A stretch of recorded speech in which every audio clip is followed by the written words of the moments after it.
لو في يوم كان الحمل عليك تقيل وتايه لوحدك مش لاقي. Oui, donc l'idée, elle trotte depuis des années. On a laissé cette idée mûrir un peu. Pour fêter le début des travaux avec la kermesse, on a mis tout ça dans un mixeur, on a mixé tout ça et ça a donné ce que vous voyez derrière vous.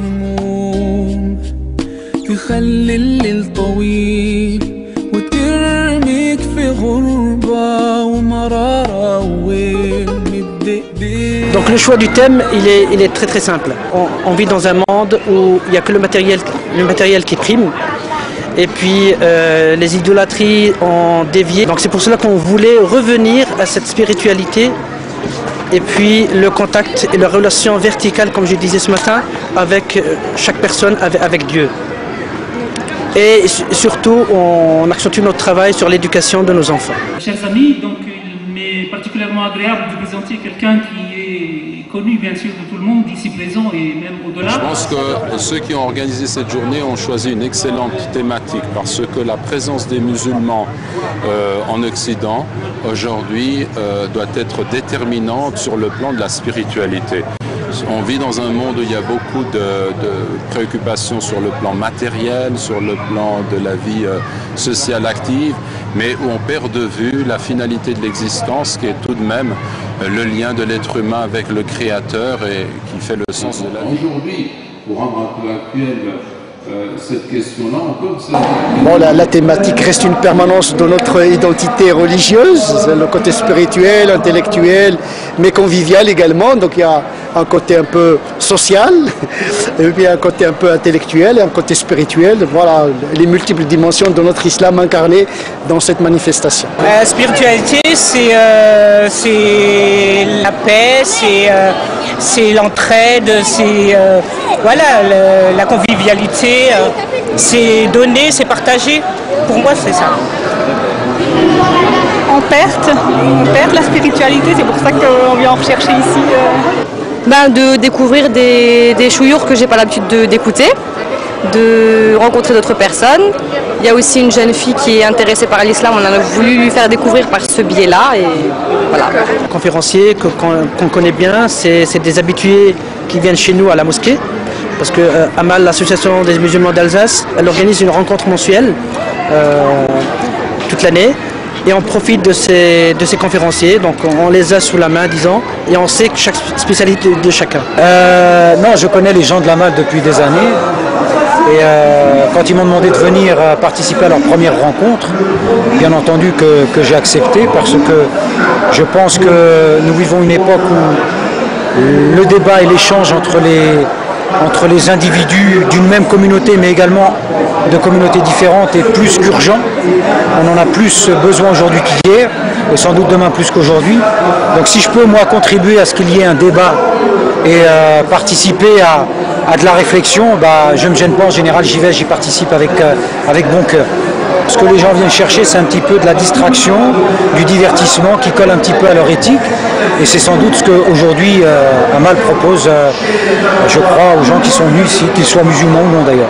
Je suis venu en famille, donc avec ma femme et les enfants, que les enfants rencontrent d'autres enfants musulmans, qui voient que les musulmans, c'est pas qu'à la maison pendant l'Aïd, c'est que dans la société française, les musulmans sont là et qu'ils soient actifs. Voilà.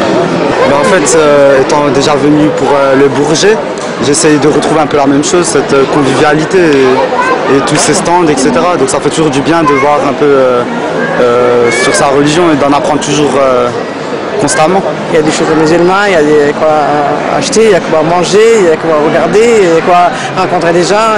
Je fais des cours à l'IFRAC, donc pour tout ce qui est Coran et langue arabe.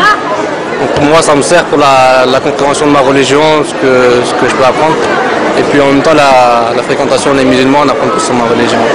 Grande réussite pour moi. Ça m'a permis aussi, en tant que Strasbourgeois habitant à Mulhouse, ça m'a permis de me rapprocher de la communauté musulmane de Mulhouse. J'ai pu aussi prendre connaissance du grand projet de la mosquée de Mulhouse et puis même avoir l'occasion de prendre la documentation pour participer à son financement.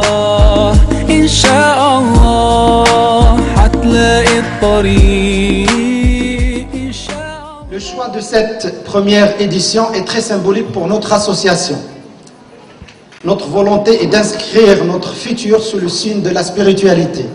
Aujourd'hui, l'association entame une nouvelle phase avec le centre Un-Nour. Les travaux ont commencé le 22 mars 2010 et nous espérons ouvrir les portes lors du mois de Ramadan 2012. Tout en répondant aux nouvelles aspirations des musulmans, ce centre a pour vocation d'être un possible symbole de spiritualité ouvert à tous. L'aboutissement de ce projet ainsi que d'autres sur le sol national est un signal fort de l'évolution des mentalités et de la normalisation de l'islam, comme religion de France semblable tout simplement aux autres religions. L'UIF-Est vise à atteindre les objectifs suivants. Consolider les liens de fraternité entre les musulmans, approfondir la réflexion sur la compréhension authentique de l'islam et sa pratique éclairée, refusant les excès et les extrêmes de la négligence et de l'intransigeance. S'ouvrir sur notre environnement culturel et politique, ce qui permettra d'atténuer les ignorances et les préjugés sur l'islam. Eh bien, nous qui sommes des minorités dans ce pays, dans notre région, il faut savoir accepter l'autre, respecter l'autre, s'intégrer, tout en sachant garder sa spécificité. Et garder sa spécificité, c'est ce qui fait la force de l'islam, c'est ce qui peut faire la force du judaïsme ou de toute autre religion. À travers des journées comme celle-là, où vous pouvez inviter des gens très divers, vous permettez justement à des gens qui ne savent pas ce que c'est que l'islam de découvrir quels sont ses préceptes, quelle est sa philosophie, quelle est sa théologie. Mon ambition pour Mulhouse, c'est d'arriver à construire ensemble une ville harmonieuse où chacune et chacun puisse bien vivre. Notre dialogue, là aussi, a été parfois viril, souvent convivial, toujours exigeant, mais au bout du bout, nous arrivons, vous arrivez, à être dans un projet qui nourrit là aussi l'ensemble de la cité.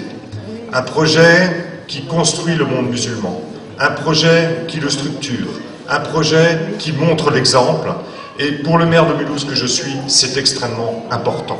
C'est quand même important, ce terme de spiritualité, qui est notre lieu commun, notre trait d'union à nous tous. Cette spiritualité qui doit nous construire, qui doit nous élever, cette spiritualité qui fait que nous sommes tous les mêmes maillons d'une chaîne, la chaîne des humains, la chaîne de l'humanisme, la chaîne des frères et sœurs que nous sommes. Vous l'aurez compris, très humblement, je vous dis simplement merci. Merci pour ce que j'ai entendu. Merci pour ce que je vis à l'instant. Merci pour ce que nous aurons encore tous ensemble. L'occasion de vivre ensemble, de bâtir. Et je pense que la mosquée, entre autres, sera un signal fort de notre ralliement et de notre liberté de conscience. Je suis très heureux de pouvoir être présent aujourd'hui pour témoigner du fait que cette initiative va dans un sens très différent de celui qui est dans les fantasmes de certains présentés. Et je suis très heureux que les musulmans puissent se sentir plus libres, plus heureux et plus fiers d'être à Mulhouse. Alors non seulement je soutiens les projets de l'association, mais notamment la mosquée qui est en construction, j'y ai apporté ma pierre, puisque une partie de ma réserve parlementaire apprendra le financement. Elle et l'ensemble de ses responsables, de ses membres, c'est une association avec laquelle la municipalité et la ville de Mulhouse est en dialogue permanent dans son projet important, structurant pour notre ville, qui est la construction de la mosquée An-Nour. Écoutez, c'est une très très belle initiative, ça c'est clair, et tout ce qui pourrait un tout petit peu faire connaître l'islam au mieux, tout ce qui pourrait vraiment rapprocher les musulmans des autres, donc alors non musulmans, et notamment sur Mulhouse, parce que nous avons un travail extraordinaire à faire au niveau du vivre ensemble, est à encourager et à applaudir. Et là, je trouve l'initiative vraiment superbe. C'est très bien, et puis surtout c'est bien parce que ça se fait dans un esprit d'ouverture. Et c'est ce que j'apprécie beaucoup, notamment dans l'action de l'Amal, c'est qu'il y a toujours ce souci d'associer tous les partenaires extérieurs à l'islam et de faire les choses au grand jour et puis d'inviter tout le monde, venez voir, venez découvrir ce que nous sommes, ce que nous faisons. Et ça, c'est une bonne chose.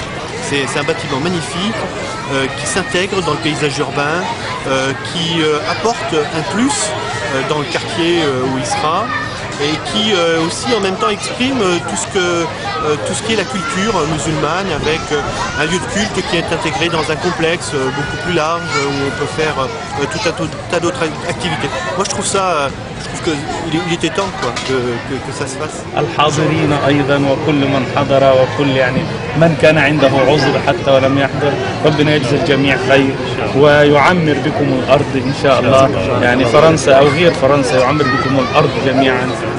Je remercie tous les frères, toutes les sœurs et les frères qui ont participé à la réussite de cette journée, bénévoles ou autres.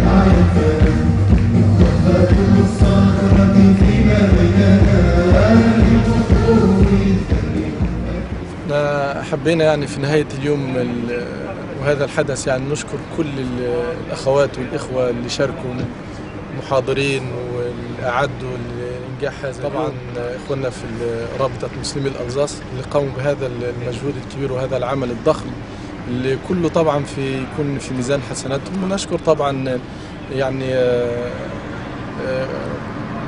كل من مد يد العون لإنجاح يعني هذا اليوم، ونسأل الله سبحانه وتعالى يعني أن يتقبل منا وإلى العام المقبل إن شاء الله. إن شاء الله.